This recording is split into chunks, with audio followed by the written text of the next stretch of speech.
7월 6일 살아계신 하나님의 말씀 잠언 2장 1절부터 12절 말씀으로 여호와 경외함을 배우라는 제 말씀 드립니다.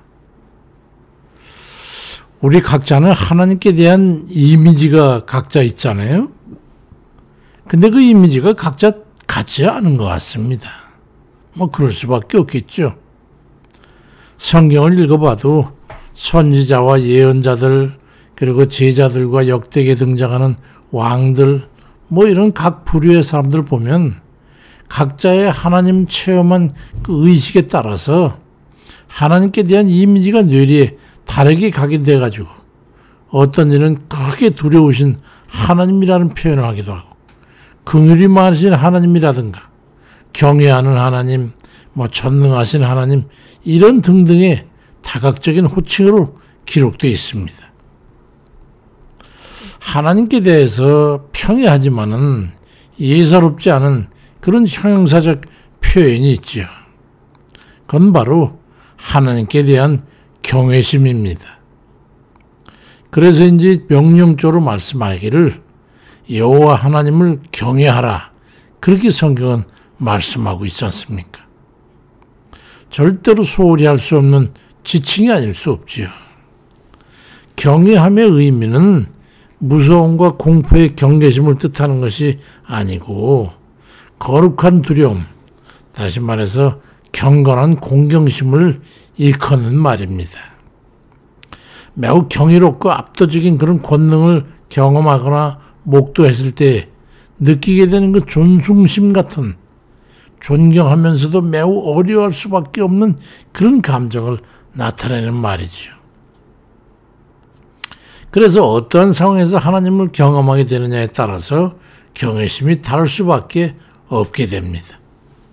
출애굽 3장 1절 6절에 모세가 미디안 광야에서 장인되는 이들의 양떼를 칠 때인데 떨기나무에 붙은 불꽃 가운데에 나타나신 여호와 하나님을 뵙게 되었을 때에 하나님의 음성을 듣고 신을 벗고 하나님 앞에 엎드릴 때 출애굽기 3장 6절에 보면은 모세가 하나님 배웠기를 두려워하여 얼굴을 가렸다고 하는 그런 상황에서 그가 경험하게 된 감정을 우리가 한번 연상해 보면은 그 하나님을 경외한다는 게 어떤 느낌인지 이해할 수 있을 겁니다. 한 사전에는 웅장하고 숭고하며 극적으로 강력한 대성에 의해 우러나오는 숭배 또는 감탄 또는 두려움 등의 압도적인 느낌 그거라고 경외심에 대해서 정의하고 있습니다. 지혜 중에 믿는 사람에 있어서 으뜸이 되는 게 바로 하나님을 경외하는 그 경외심입니다. 동서고금을 통해서 지혜자의 상징으로 칭함을 받는 솔로몬은 그의 지혜의 보고서라고 할 수 있는 잠언의 기록인 잠언 서두에서 잠언 1장 7절에 여호와를 경외하는 것이 지식의 근본이거늘 미련한 자는 지혜와 훈계를 멸시하느니라 그렇게 말씀하고 장을 넘길 때마다 1장 2장 쭉 하면서 여호와 하나님을 경외함에 대해서 말씀의 장을 할애하고 있습니다.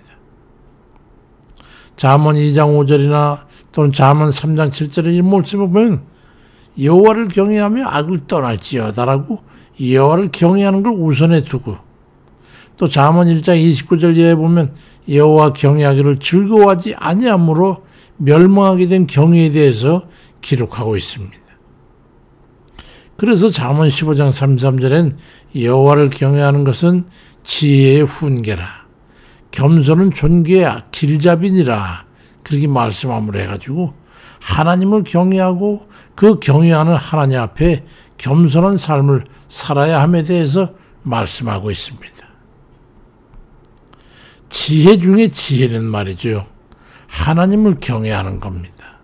우리의 모든 삶을 통제하기 때문에 하나님을 경외해서 벗어나면 우리 삶이 통제가 안 돼서 온갖 세상 사람의 짓는 죄와 다름없는 먹고 마시는 삶이 될 수밖에 없기 때문에 그렇죠. 사람이 지혜로워 가지고 전생애를 하나님을 경외해서 하나님 말씀대로 또 하나님 뜻을 따라 살아가게 된다면 그게 얼마나 좋겠습니까? 아버지 참 보시기에 기준이 될 만한, 그래 인정될 만한 그런 삶이 되지 않겠습니까? 인류 역사상 가장 지혜로운 사람을 칭함받던 솔로몬이지만은 젊어서는 하나님을 경외하며 극치를 보일 만큼 진실했었지요. 그런데 나이 들어가면서 이방 여인들 아내로 맞이해가면서 그 여인들에 의해 가지고 하나님을 떠나게 되니까 열왕기상 11장 4절에 보면 솔로몬이 늙으니 그 아내들이 솔로몬을 꾀어서 다른 신들을 따르게 했다. 그래서 솔로몬은 자기의 주 하나님께 그 아버지 다윗만큼은 완전하지 못했다고 말씀하고 있습니다. 열왕기상 11장 9절 이하에 솔로몬의 마음이 하나님 여호와를 떠나므로 여호와께서 저에게 진노하시니라. 여호와께서 일찍이 2번이나 저에게 나타나셔가지고 다른 신을 쫓지 말라 하셨지만 저가 여호와의 명령을 지키지 아니하였으므로 여호와께서 솔로몬에게 말씀하시기를 네가 나의 언약과 내가 내게 명한 법도를 지키지 아니하였으니 내가 결단코 이 나라를 네게서 빼앗으리라고 말씀합니다. 지혜의 주인 될 만한 그런 사람이 그 지혜를 따르지 않은 거예요. 하나님 경외를 버린 거예요. 최고의 지혜자라고 했지만 실상은 하나님 앞에 지혜롭지 못했던 것이죠. 자기 아는 지혜로 하나님을 경외해야 한다고 했으면서도 그걸 지키지 못했던 거죠. 우리의 인생도 돌아보면은 어떤 이는 젊어서는 방탕하다가도 나이 먹어 늙으면 정신을 차리고 하나님 뜻대로 살아가는 그런 이들이 있는가 하면 어떤 이는 솔로몬처럼 젊어서는 하나님을 경외하며 지극히 섬기다가도 나이 먹어서 늙어가며 하나님을 떠나 망령된 삶을 살다가 허망하게 지는 그런 이들이 있습니다. 어떤 게 옳고 어떤 게 좋을까요? 과연 어떤 삶이 지혜로운 것이겠습니까? 아는 것과 행하는 것과는 그렇게 결과가 다른 겁니다. 참 지혜라고 하는 것은 많이 아는 게 중요한 게 아니라 아는 바를 진실히 행하는 것이 지혜인 것입니다. 하나님을 경외하는 것이 참 진리인 것이죠. 잠언 7장 1절 5절에 내 아들아 계명을 간직하고 계명을 지켜 살면서 법을 네 눈동자처럼 지켜라. 그것을 네 마음폰에 새기고 지혜와 명철을 가까이 해라. 그리하면 이것이 너를 음녀에게 말로 호리는 이방 여인에게 빠지지 않게 하리라고 그렇게 말씀을 스스로가 했지만은 정작 자신은 이방 여인의 호리는 말이 넘어가가지고 이방신을 섬기게 되자 결국 그의 말년이 멸망에 이르게 된 거예요. 지난 역사는 만약이라는 게 없지만은 만약에 그 자신이 말한 그 지혜대로 행해서 여호와 하나님을 경외하는 삶을 끝까지 바르게 살아냈다면 어찌 되었을까요? 하나님의 큰 역사를 이뤄나고 역사에 남지 않았겠을까요? 우리가 하나님을 신앙하면서 무엇을 깨달아야 되겠습니까? 바로 여호와를 경외하는 것을 배워서 깨달아야 합니다.